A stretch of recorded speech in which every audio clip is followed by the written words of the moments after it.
we derived the R00 component of the Ricci tensor, set that equal to 0, so we saw what that equation looks like, and now we want to look at the others, so the other non-zero components are R11 and R22, and I think R33, but R33 isn't very interesting, so we won't need to look at that.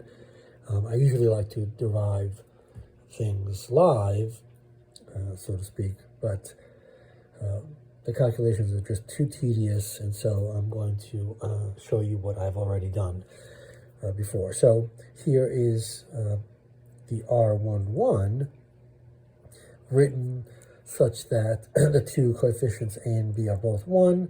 So these are A and B, the 1, 1 here, and we are, of course, left to sum over C here, and also D here.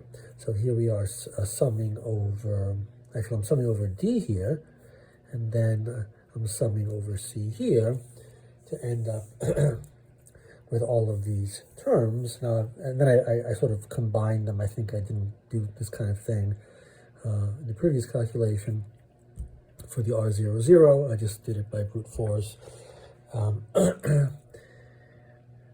So then, and I left all the connections there without eliminating any of them, but we could go back and say derivative with respect to R, this could survive. All of these could survive. It turns out most of them don't. Derivative with respect to time is going to vanish regardless of what this is. Derivative with respect to R, derivative with respect to phi also must disappear. So that's regardless of what that is.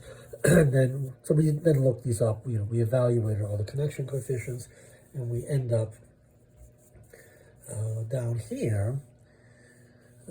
Here we are. These are the only ones that survive, and then I noticed that they're equal and opposite to each other in some cases. So this one is equal and opposite to this.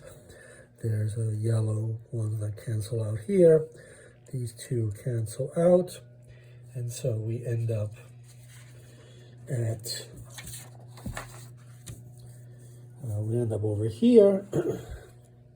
So let's see, I wrote these things out explicitly.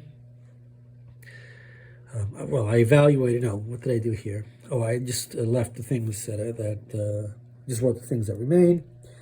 This is then equal, right, this is equal to 0, but here's what the thing is when we further evaluate it. Let's see. And nothing terribly interesting, it's just brute force calculations.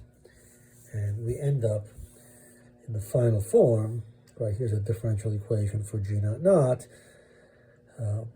G11. So we have G naught naughts, G11s, and first derivatives, and first derivative squared of G naught naught, first derivatives of G11 here as well, and second derivatives of G naught naught. So again, a differential equation for the metric components, and that's R11. So now let's go look at R22. So we're doing the same thing. I just rewrote the Ricci tensor with A and B both 2, and that leaves C and D's again, which I then sum over. And so here I summed over C, and then I have D left to sum over. I sum over D here, and I explicitly get all of these terms. And then I see what survives. And you can sort of see that I had made a mistake. I had missed the term over here because I actually gamma 323 with respect to x2 here. Sorry, you can't see that. It was here. And I initially had an x3 here by mistake. So it's easy to make mistakes and then you miss important terms. And that term is crucial that was missing. So I had some strange terms at the end that didn't cancel out. So I finally went back and figured out where that mistake was. I added this in at the beginning, and this is what it looks like. I evaluated them explicitly.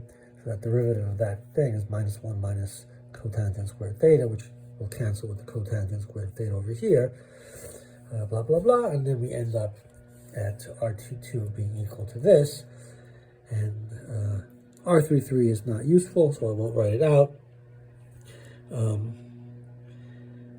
And so now we have R00, R11, and R22, and we'll combine them to solve the system of differential equations for G0 and G11.